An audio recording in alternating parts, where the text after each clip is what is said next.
Ерлан Тынымбайұлы, сіз өзіңіз Жусан арнайы операциясының куәгері болдыңыз. Сол Сирия аумағына бардыңыз, қазақстандық азаматтарды оралтуға өзіңіз қатыстыңыз. Бұл операцияның ерекшелігі мен күрделілігі неде? Сол жөнінде пікіріңізді білдірсеңіз. Бұл шындығында да күрделілігі жағынан өте ауқымды операциялардың бірі болды деп айтуға болады енді. Әрине, осы тәуелсіздік жылдары Қазақстан өзінің ұлттық қауіпсіздік қамтамасыз ету бағытында түрлі шараларды қабылдады, қиынды күрделі шаралар қабылдады әр кезеңде. Бірақ дәл қазір уақытта Жусан операциясы қауіпсіздік қызметтерінің тарихындағы ең күрделі ауқымды шаралардың бірі болып қалатыны сөзсіз. Тек қана біздің елдің қауіпсіздік қызметтерінің тарихында емес, жалпы халықаралық деңгейде.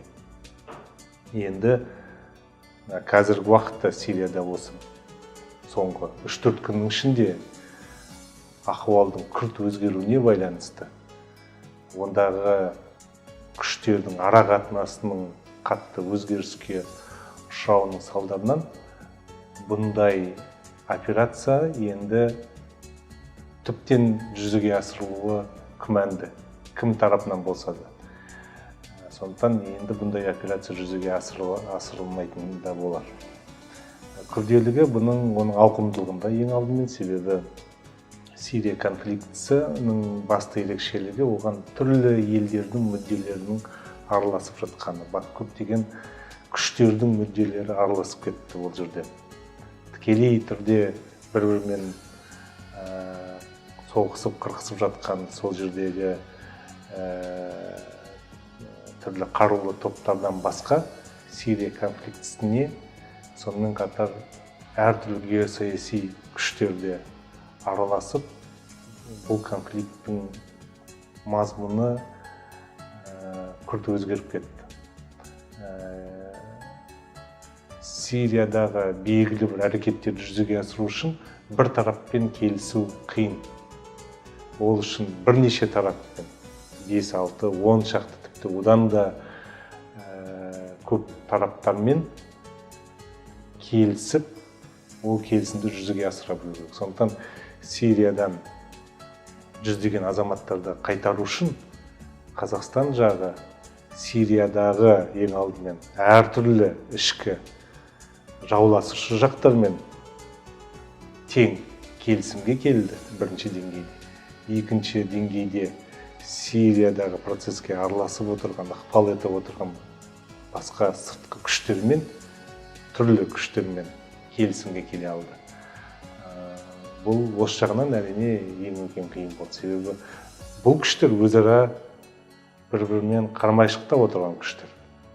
Ал олардың барлығымен келісіп алу бұл әрине қиын болды. Бірақ бұл жерде енді Қазақстанның бұл жерде үлкен рөл атқарған саяси беделі, Қазақстан басшылығының саяси беделі, Қазақстанның арнаулы қызметтерінің, ұлттық қауіпсіздік қызметтерінің беделі де үлкен рөл атқарды. Біз осы жылдары, мен ойлаймын, қалай Ресей, Америка, сонымен қатар таяу шығыстағы елдерге өзімізді сенімді әріптес ретінде көрсете білдік. Сондықтан олар тарапынан бізге қандай да болса бір сенімсіздік, күмән болмады деп ойлаймын. Екіншіден, бұл операцияны жүзеге асыру үшін үлкен ұйымдастырушылық ресурстар керек еді. Ол кейбірлер ойлағандай барып келіп, ұшаққа тиеу салу операциясы болған жоқ, шын мәнісінде. Оны ұйымдастыру, жоспарлауы үлкен күшті талап етті, дайындықты талап етті. Бірнеше ай ұзақ дайындық жұмыстары жүргізілді. Оларды алып келу шаралары, оларды орналастыруды мәселесін шешу керек. Оларды елге алып келгеннен кейін олармен дерадикализация бағытында сәйкес жұмыс жүргізілуі керек. Осы бағытта түрлі жұмыстар қамтамасыз етілді ең алдымен.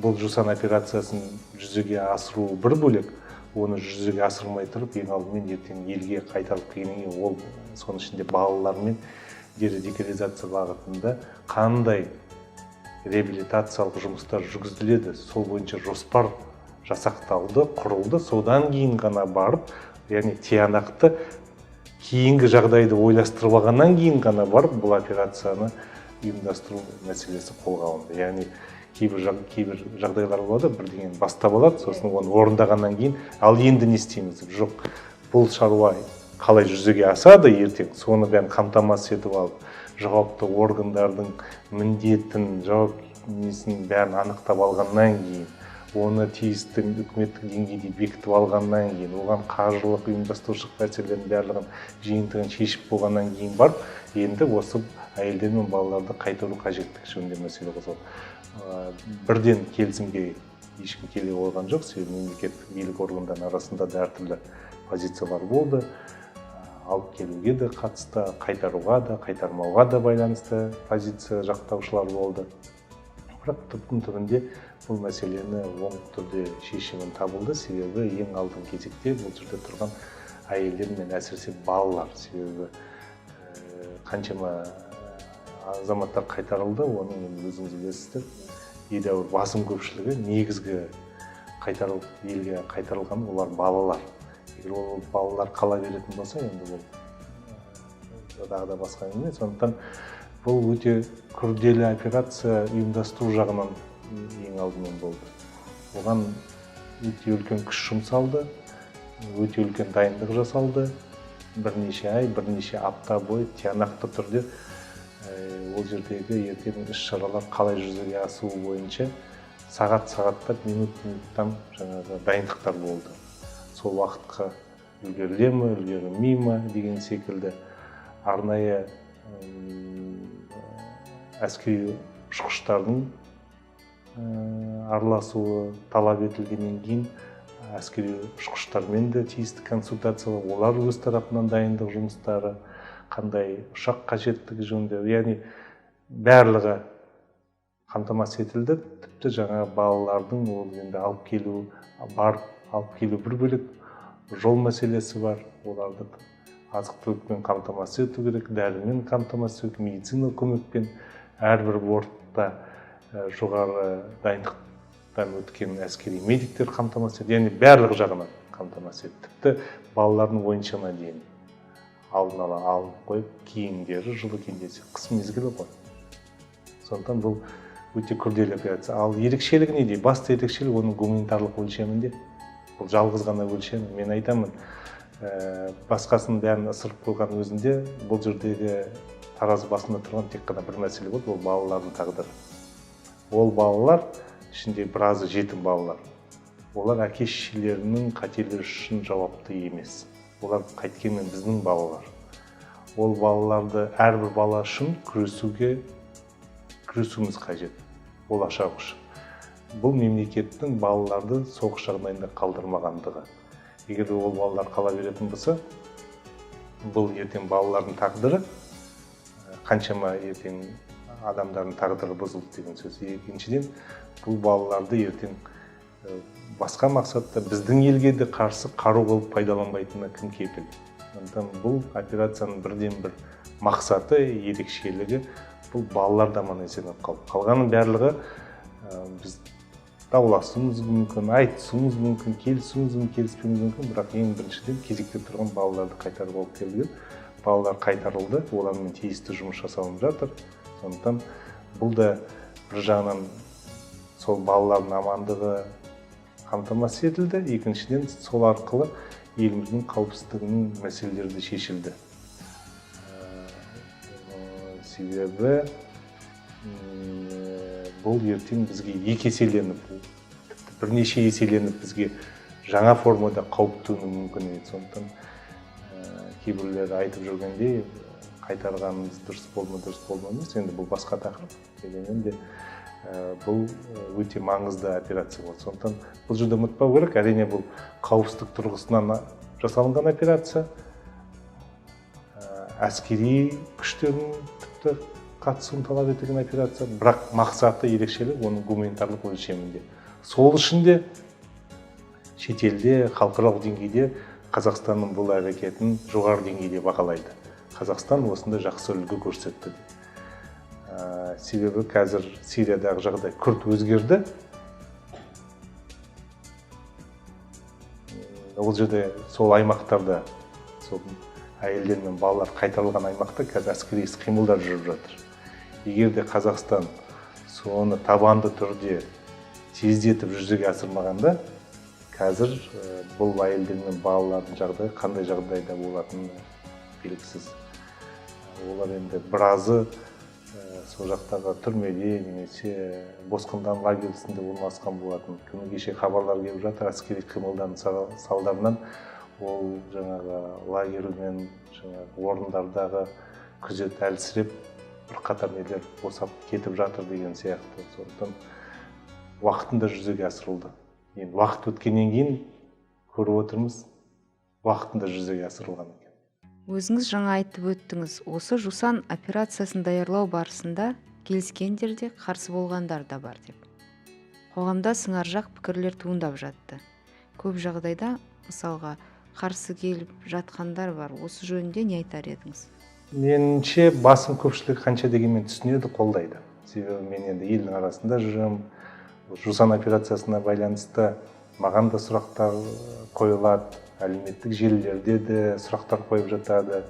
Дұрыс па, дұрыс болмады ма, өз пікірлерін айтып жатады. Елді аралап жүрген кезде, жастармен кездескенде, енді негізгі қызметім мен басқа мәселелермен байланысты саяси, бірақ әйтеуір міндетті түрде жусан операциясы бойынша сұрақтар қойылады маған. Қай жерде жүрсем, шетелде де жүрсем де, шетелдегі қазақ жастармен кездессем де маған осы жусан операциясы бойынша сұрақтар қойып жатады. Дұрыс болды ма, дұрыс болмады ма. Басым көпшілігі түсінеді. Әрине қауіптенеді, сескенеді, күмәнданады, бірақ түсінеді, қолдайды. Неге? Тағы да айтып отырмыз, адамның тағдыры. Бұл араларымызда жүрген адамдар ғой енді, қанша дегенмен. Олар қателесті, алданды, арбанды, кетті, біреу мерт болды, біреу адасты, жоғалды. Ал олардың соңынан еріп барған немесе сол жақта жүріп жаңағы қосылып сөйтіп балалар табылды. Ол балалар кінәсі неде? Олар да сондай басқа өмірге лайықты ғой. Олардың көргендерінен туа салып көргендері соғыс. Шетелде кетті, соғысқа кетті, бірақ біз одан бұрып алып кетсек, ол тағы да дұрыс емес. Сосын кейбіреулер ойлайды, ал оларды қайтарсақ қауіп жоғары, қайтармасақ қауіп төнбес деп. Жоқ, қателеседі. Террористік топтардың барлығы олар белгілі бір ойындардың құралы. Олар өздігімен өздері соғысып жүрген жоқ. Оларды біреу бағыттайды, оларды біреу ақшамен, қару-жарақпен, тағысын қажетті заттармен қамтамасыз етеді. Олар сол мақсат, басқа біреулердің мақсаттары мен мүдделерін орындаушы күштер, қару. Олар біреудің қолында қару. Яғни олар тектен-тек өздерімен өздері жүрген жоқ, оларды біреу пайдаланып отыр. Сол сияқты ол жаңағы қайтарылған ер азаматтар болсын, әйелдер болсын, балалар болсын, олар да қараусыз қалмас еді, қалмайды да. Мен білетін деректер бойынша сол лагерлердің өздерінде жатқан кезде оларға біршама тараптың өкілдері келіп, басқа бір елге алып кетеміз деген секілді ұсыныстар, ойлар да айтылған. Неге? Себебі сол елдердегі белгілі күштер оларды жинап алып, ертең болашақта басқа бір жағдайлар үшін, басқа бір қажетті жағдайлар үшін қажет болып қалатын қару есебінде пайдаланбасқа ондай ойлардың болмауына кім кепіл? Біз білеміз, өкінішке орай террористік ұйымдар ол сонда геосаяси мүдделерінің іс жүзіне жүзеге асырушы құралы ғана. Қазіргі заман өзгерді, прокси war деген пайда болды, жанама соғыс, тікелей ешкім соғыспайды, алдыға соларды салып қойып соғысады. Оларды да ертең біреулер пайдаланады. Басқа бір бағытта біздің елге де қарсы пайдалану мүмкін. Әрқашанда осындай әрекеттер бар. Осының алдында да талай әрекеттер болды. Біздің азаматтардың басын қосып, біздің елге қарсы әрекет жасататын осындай ұйым құрулары келді. Егер де осы балалар мен әйелдер қала беретін болса, олардың да бастарын қосып, жинап, дайындап, ертең біздің елге қарсы тұрақты түрде жұмыс істейтін топ ұйым ретінде құрар еді. Сондықтан оларды қайтару арқылы біз сол болашақ үлкен қауіп қатерлерді алдын алдық. осы жағынан ешқандай да күмән ешкімде болмау керек. Бұл қай жағынан да дұрыс қадам болды. Гуманитарлық жағынан да дұрыс қадам болды. Қауіпсіздік мүдделер тұрғысынан да дұрыс қадам болды. Бүгін ұлттық қауіпсіздік органдары Жусан арнайы операциясы негізінде қайтарылған 14 содырға қатысты істі тергеуді аяқтап, сотқа берілді деген хабарлама таратты. Осы тұста Қазақстандағы терроризм қаупінің деңгейі қандай? Сол жөнінде айтсаңыз. Терроризм қауіп-қатері бүкіл әлемді жайлаған қауіп-қатер. Ол глобалдық, жаһандық сипатқа ие болды. Бірде-бір ел қазір кепіл бере алмайды. Осы жуырда биылдықта Нова Зеландияда да тіпті теракт болды, басқа бір елде. Оның формалары да әртүрлі мүмкін, міндетті түрде діни, басқа да көріп жатырмыз. Европада да оңшыл радикалды топтар тағысында басқа. Тіпті ешқандай несіз де, нақты бір ұстанымсыз да жасай береді. Адамдардың әрекетіне болжау жасау қиын. Санасын кез келген идея улап жіберуі мүмкін. Адамның санасы өте әлсіз. Бір адам екінші адамға қарай өкінішке орай оп-оңай қаруды көтеріп, күш зомбылық пайдаланса, оны күнделікті өмірде көріп жүрміз. Сондықтан терроризм бұл біздің елге ғана төніп тұрған қауіп емес, ол бүкіл әлемді жайлаған, өкінішке орай бұл вирус, сондай қауіпті қоғамдық құбылыс, әлеуметтік құбылыс. Қазақстан да осы қауіп-қатермен осындай тап болды бірнеше жылдар бұрын. Бірақ алдын ала тиісті шаралар, дайындық жұмыстар жүргізудің арқасында бұл қауіп-қатердің терең жайылуына жол берілмеді. Әрине қайғылы оқиғалар орын алды, террористік шабуылдар да жүзеге асты.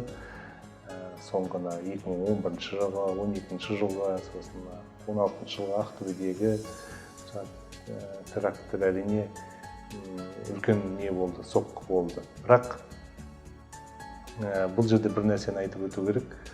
Үнемі мен қайталап жүрмін, осы кездесулер, дәрістер оқу барысында Қазақстан терроризммен күресу жылдары үлкен неге жібермеді. Яғни біз бұл террористік ұйымның, террористік қауіп-қатерінің институционалдығына жол бермедік. Оның яғни террористік топтардың, террористік пиғылдардың ұйымдасуына жол бермедік. Қазір уақытта Қазақстанға қарсы тұрақты түрде жұмыс істеп отырған нақты бір топ, ұйым жоқ. Яғни қаншама жылдар бойы жүргізіп жатқан күрестің ең үлкен көрсеткіші де жемісі біз Қазақстанда терроризмді институционалдығына жол бермедік. Басқа бір елдердің жағдайын қарайтын болсақ, көрші елдердің қараңыз, оларға қарсы бір емес бірнеше ұйымдасқан, сол азаматтардан тұратын топтар ұйымдаса отырып, қарсылық көрсетіп отыр, әрекеттер жоспарлап жүзеге асырып отыр. Олардың басшыларының көздерін жойғанымен, ол бәрібір де ұйым болғаннан кейін ол өміршеңдігін сақтай береді, әрі қарай жалғаса береді. Олардың қатары кеңейіп жатыр. Біздің жағдайда керісінше радикалды топтың қатары азайып жатыр. Сол Сирияда да болсын, мысалға, олардың ұйымдасуына, тіпті сол Сирияда жүріп те олардың да әрекеттері болды. Қазақ жамағаты, тағысындағы басқа деген сияқты құруға деген кешеге алып келіп бүгін сотталып жатқан азаматтардың біразы да сондай топты құруға мүдделі әрекет жасаған азаматтардың бірі. Олардың қазір Қазақстанда сотталып жатқаны сол жұмыстың нәтижесі. Олардың сол жақта түбінде сол мақсаттар жүзеге аспай, ұйымдасу мақсаттары орындалмай, оларға сол жоспардың жүзеге асуына бөгет кедергілердің бәрі жасалды біздің қызметтердің тарапынан. Сөйтіп, бұл қауіп-қатерлер алдын алынды. Арнаулы органдар мен құқық қорғау органдары тарапынан алдын алу іс-шаралары, жұмыстары жүргізіліп жатыр. Енді қоғам тарапынан және үкіметтік емес ұйымдар жағынан қандай жұмыс жүргізілу керек?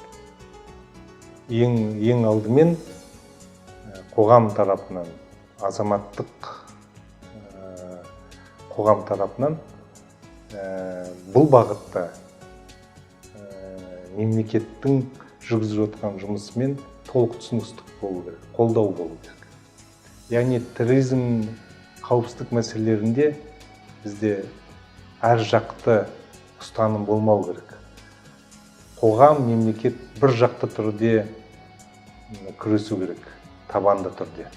Сонда қолдаушылары азаяды, сонда сананың улануына жол бермейді, тасындағы басқа.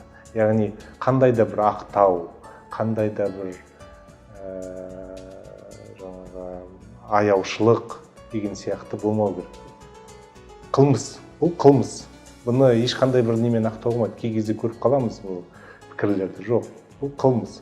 Әрине балалардың, әйелдердің жағдайы бір бөлек. Мемлекет керісінше өз тарапынан көрсетіп жатыр ол гуманитарлық принципті. Алданып жүргендер болса да, бірақ бәрібір мемлекет кешірім жасау керек. Бірақ егер де жасалынған қылмыс болса, қолына қару алып, басқа бір адамның өмірін қиған болатын болса, қандай кешірім болмайды? Заң қатал болу керек. Біз яғни заңның қаталдығы, оған барлығының бірдей жауаптылығы жөнінде ортақ жауапкершілігі туралы айтуымыз керек. Бұл біріншіден, яғни осындай азаматтық қоғамда осындай ұстанымды тарату керек, осындай ұстанымды жалғастыру керек. Екіншіден, гуманитарлық тәрбиелік бағытта жұмыс жасау керек. Терроризммен күрес бұл тек мемлекеттің функциясы емес. Кейбіреулер ойлайды, бірдеңе болып қалса, құқық органдар қайда қарады, арнаулы қызметтер қайда болды. Бірақ бұл тек мемлекеттің несі емес, бұл бүкіл қоғамның да жұмысы. Алдын алу, оны байқау, оны сезу. Мен әрқашанда айтамын, егер де туған әкесі мен шешесі баласының қайда, кіммен, не істеп, не жоспарлап, не ойлап жүрген білмесе, ұлттық қауіпсіздік комитеті, ішкі істер органдары қайдан біледі? Бізде ондай заман емес қазір. Біз тоталитарлық қоғамда өмір сүріп жатқан жоқпыз. Барлығын жеке бақылауда ұстайтын. Ондай ұстаным да жоқ, ондай мақсат та жоқ. Сондықтан әркім ең болмаса өзінің ортасына жауап беру керек. Өзінің ортасына, өзінің отбасына, өзінің балаларына жауапкершілікпен қарау керек. Бейқамдылық болмау керек. Көп жағдайда қаншама қылмыскерлердің жағдаймен танысып, олармен колонияда кездестім, сөйлестім, енді зерттеу мақсатында. Қаншама азаматтармен осындай мақсатта кездесіп жүрмін, тілдесіп, сұрастырып, олардың өмір жолдарын не себеппен болады. Сонда көзге түсетіні жауапкершіліктің болмағаны, немқұрайлық, отбасында, ортасында, ешкіммен өмірмен қызықпай, проблемаларына үңілмегендігі. Бәрі осыдан басталады. Мен енді бұл мәселемен терең зерттеп айналысып жүргеннен кейін әрине бұл проблеманың экономикалық, әлеуметтік өлшемдерін білем, түсінемін. Бірақ түптің түбінде осындай проблемалар бір нәрседен туындайды. Немқұрайлық, бейқам, көзқарастан туындайды. Біз мән бермейміз, біз ойлаймыз, бұл бізге қатысты емес деп. Жоқ, терроризммен күресу үшін, бұл жемісті болу үшін бұл күрес. Бұндай қауіп-қатер болмау үшін айналаңдағы ортаң жағдайын біліп отыру керек.